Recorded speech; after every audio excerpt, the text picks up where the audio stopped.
Hello, welcome to the Healthy Alternatives podcast. I am Dr. Christine Sauer with DocChristine.com.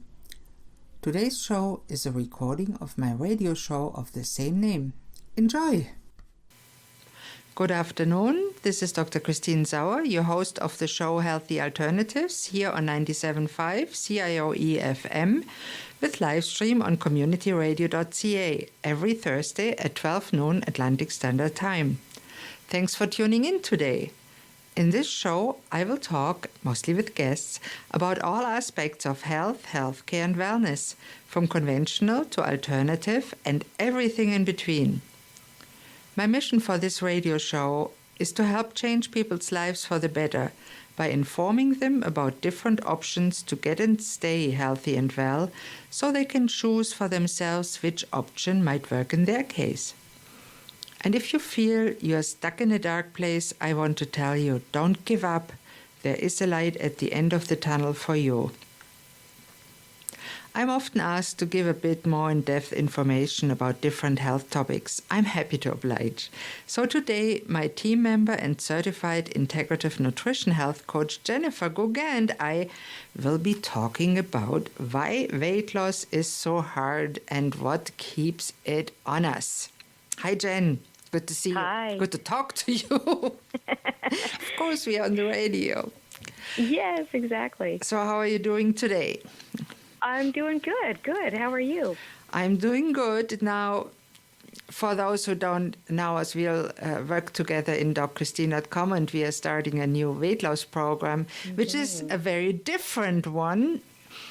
Exactly. It's not your typical program where you just follow, say, like a specific diet. Usually that's typically what it's called. And you exercise and then you lose weight and that's the end of it. That's typically how it rolls, I guess. And then you go off the diet and the exercise goes slowly downhill because you have other things coming up. Life goes in the way and you gain the weight back and then some. And I did it myself for often over the years. For sure. I've been thinking a lot about why that it was. What do you think why that is that people fail on a diet? Well, I think the big issue is that most people don't really think about the whole why piece. Why do they want to lose weight? You kind of have to look at yourself down the road a little bit and think, okay, what do I want my life to look like? How is this weight loss? How is it going to impact my life? How is it going to make me feel? You kind of need to think about your goals and what, say, if it's 10 pounds or 50 pounds, what that would mean for you individually.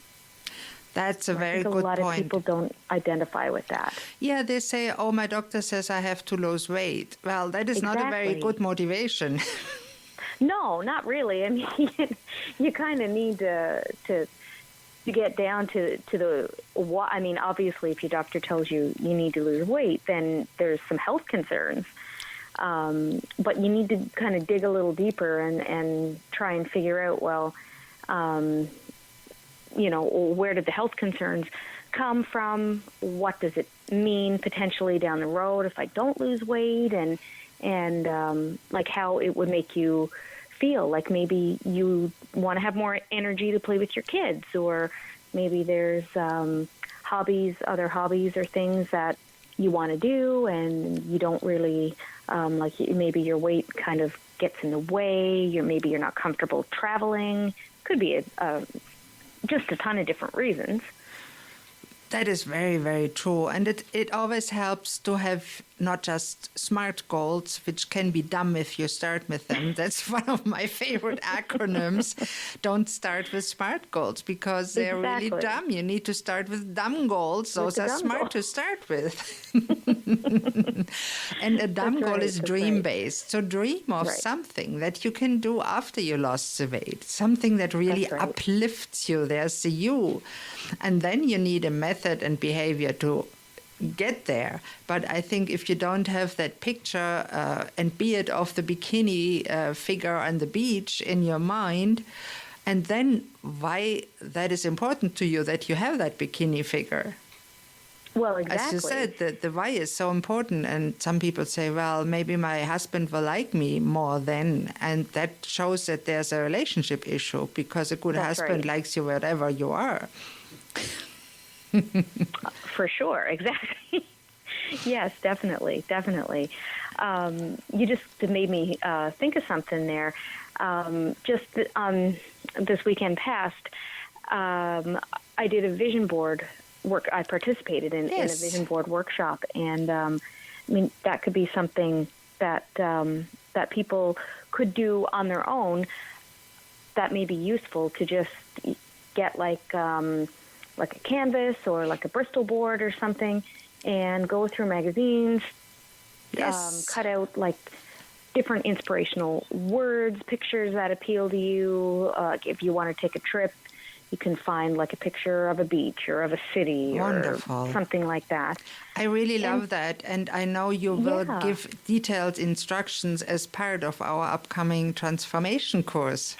Exactly. So that's part of what's going to be different about our weight loss course, is that we're going to be focusing on three main, not really topics, but three main focuses, being the body, of course, but also your mind and spirit. And that's important. And the body is important too. And that's a field that I'm pretty much specializing in the physical aspects, why people can't lose weight. And there's a lot to think about. There's hormones. Sometimes they're on medication that prevent them to lose weight easily. And sometimes they just eat the wrong foods for their body type. That's right, for sure. And I know you're trained on more than 100 diets, so you know all those diets. And for some reason, diet has a bad rap in the English language. It does. People just, they hear the word diet and they just think, I'm not doing a diet, I'm going to be hungry. Like it's just so it's many unpleasant, negatives. I'm going to starve myself, I'm not going to like it, it's hard. Well, that's right. And not going to like it is a big thing. People just automatically think when they go on a diet, they're going to have to eat all these foods that they don't like. But that's not it's not always the case, and it's definitely not the case in our plan, for sure. Now, it can be exciting, too, to discover new foods if you reframe it in your mind. That's so true. That's right. Sometimes you get in a rut.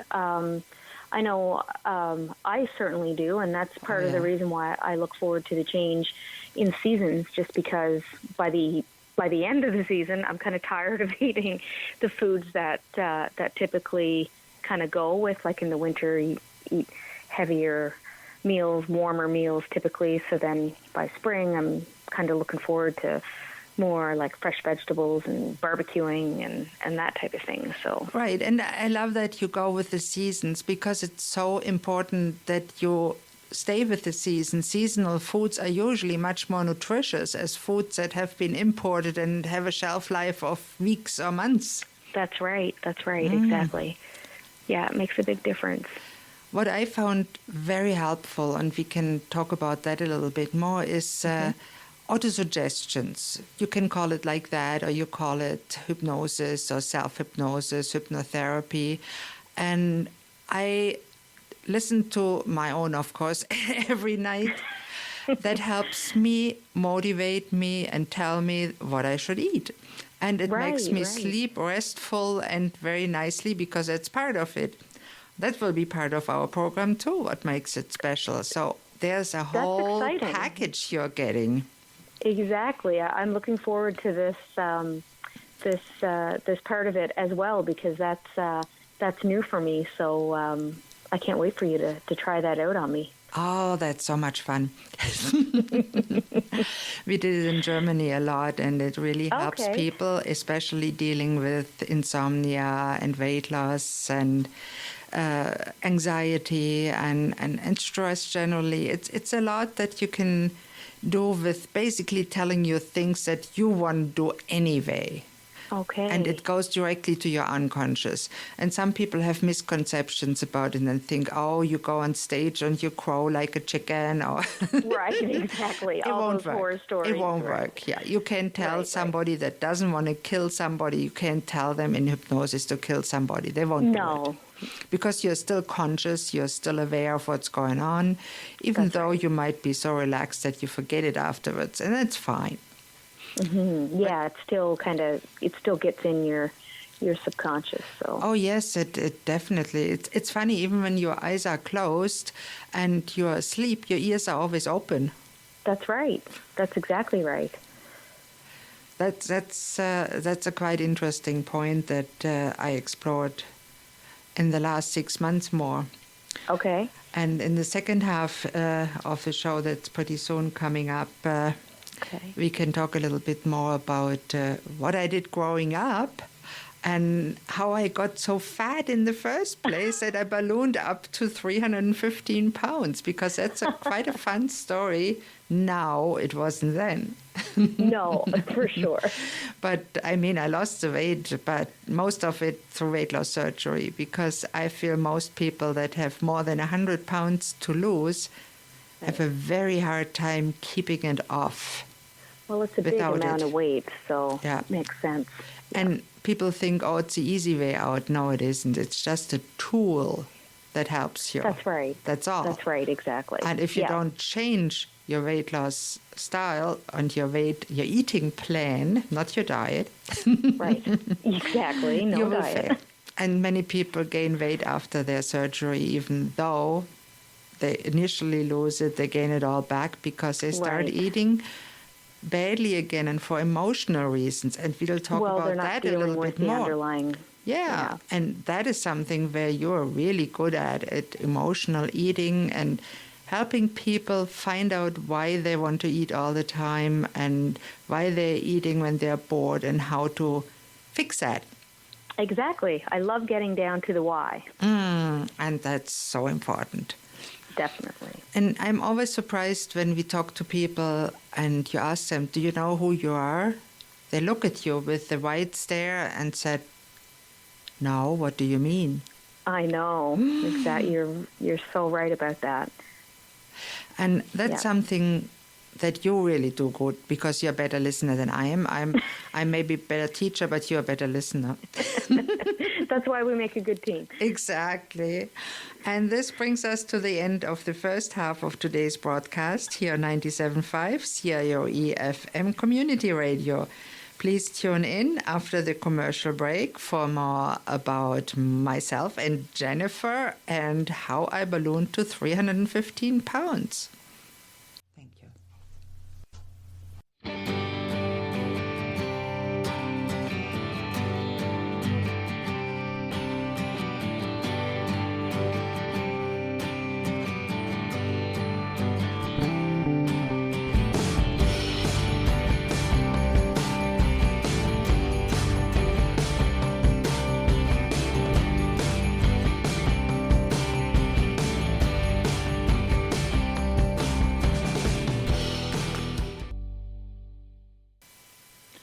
Hello and welcome back to Healthy Alternatives here on 97.5 CIOE FM or on the web at communityradio.ca. I'm your host, Dr. Christine Sauer, and today I'm with my fellow health coach, Jennifer Gauguin, and we are talking about why weight loss is so hard. Hi, Jen. Thank you for being back. Oh, no problem. I just wanted to share a story from my childhood. When I was growing up, I was often feeling lonely and sad, and my coping mechanism were to eat. And my mother was always good and made jams, strawberry jams. And then in the fall, we went to the market and got cherries and made cherry preserves.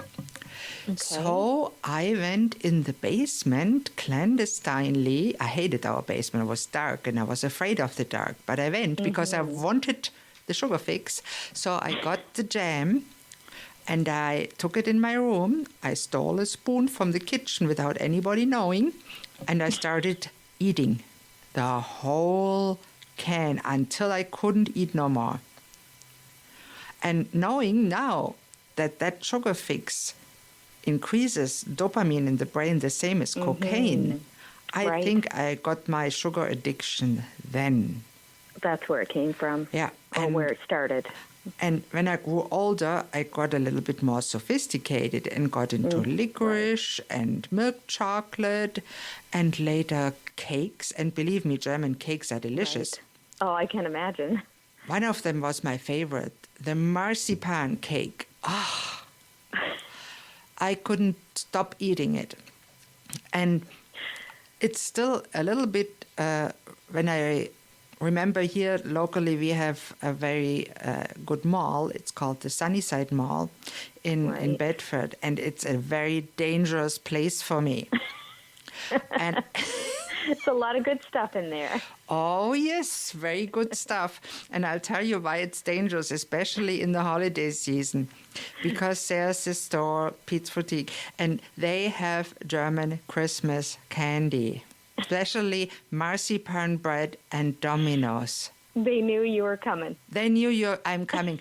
And it's so dangerous when I'm in the Sunnyside Mall. My feet take me there, my hands grab it, and my hungry brain stuffs it in before I can start thinking about the consequences. Yeah, and it's just so easy. When I come home and eat it all, and then I feel miserable afterwards because I feel full and tired and bloated, my stomach hurts, and I say to myself, why the heck did I eat that? Did it ever happen to you too? Well, for me, it does happen. I just tend to, I don't eat, and I know a lot of people, I have friends of mine do the same thing as you, like if they buy something and they just eat it all. I don't do that. I like to savor it. But I'll have, like, over Christmas, there's so much different variety of like cakes and cookies that I'm eating bits of all of it, and I make it last longer, I think. So every day for like weeks, there's still cookies and chocolate, so I'm kind of eating continuously, but not in like as large amount probably. So I think it's equally as bad. It's not good either. I don't know what's better. It's both not good. So it's great that we work together at getting it out of our systems now. Right, exactly. And holiday season is always a critical season for many eating-wise. And you wrote a wonderful blog post, The Honest Guide to Holiday Eating, which is a great blog post. Well, you have to be realistic about it. You don't want to cut everything out. It's just unrealistic unless you're seriously ill and have to keep a diet. Well, exactly. It's unrealistic to expect people to eat lettuce when everybody else is having cookies. Exactly. That's right. Now, I know in your life you went up and down a few pounds, but you never really were severely overweight, right? Right. Yeah, it's up and down quite a bit throughout the years, the last probably 15 to 20 more so, probably between like 10 and 20 pounds. And it may not sound like a lot of weight, but because I'm so short, I'm under 5 feet, that it's more visible, say, on someone my size than probably somebody your size. You're taller, you can kind of carry it off and hide it better, but when I put it on, you can really see it. Well, so I always told myself I'm not tall enough for my weight. Really? When I was really big, I said to myself, I'm not tall enough for my weight. Right. Which is a nice way of looking at it, but really it doesn't help. You can't grow once you're adult, at least not naturally. I wish. Oh, you look fabulous, by the way. I wouldn't mind having a couple of more inches, but that's all right. It's not going to change. So. No, it's not going to change anymore once we're adult, and that's okay. Exactly. But you had, your struggle was quite a bit more. I struggled for years and years, and I tried all kinds of reasonable diets. I never tried the tapeworm diet or anything stupid like that. Goodness. Right. But I tried Slim Fast. I tried Weight Watchers. Exactly. And I lost 50 pounds, and then I gained it back and more. And then when I had my nervous breakdown and got put on medication, they made me gain weight even more. Right, exactly. And I know the first year after the breakdown, I gained another 40 pounds. And then I was really at my highest. And that's when my dear husband that I had met before, and he's a sweetheart, he said to myself, do you want to do something about it? And I said to myself, I should, because I couldn't walk up the steps anymore to our basement without getting out of breath.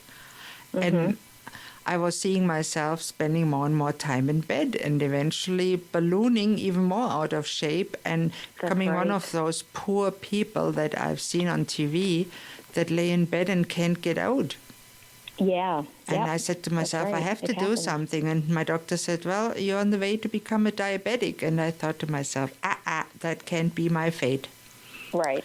And that's really when I decided to change. And that's always the first step we have to go, right? The decision. That's right. That was kind of like your wake-up call. We have to make a decision. And for some people, they have to be at rock bottom. And other people, they're more disciplined. They look in the mirror and say, really, I should lose 10 pounds. I would feel better. And some people notice it right away. Even 10 pounds, they feel better. Yep, definitely. And that can be just as hard to lose as 50 for some people. Well, it is. I've been struggling myself to get 10 pounds off. And yeah, it sounds like, 10 pounds, that's nothing. But yeah, it is hard. It is hard, and it's significant. You do have to make changes. And as we always say, if you try it alone or with a group of people that's too big or that don't have the approach that you need or have not a sufficient qualification, you may even get worse. Well, that's right, because it's not necessarily motivating when you have a big group of people. If some people tend to lose weight faster than others, so if you see other people losing weight and you're not, then you could be thinking, well, this is not working, so the heck with it. I'm not gonna do it anymore. Right. And that's the main reason we started our small group program, to get it all together. Exactly. And this is actually a good place to slowly wrap it up and get to the end of today's show. I hope you had some fun with our stories of struggle with the weight, and we still both struggle with the weight, especially it's a constant battle. Slowly unpacking them back up, and I don't want to, so we'll be part of the first group, of course. That's what I was going to say. We'll take our own advice. Obviously, we do. We did before, we do again. And that's right. It's funny, we all have to make the decision again and again that we really want to keep it up.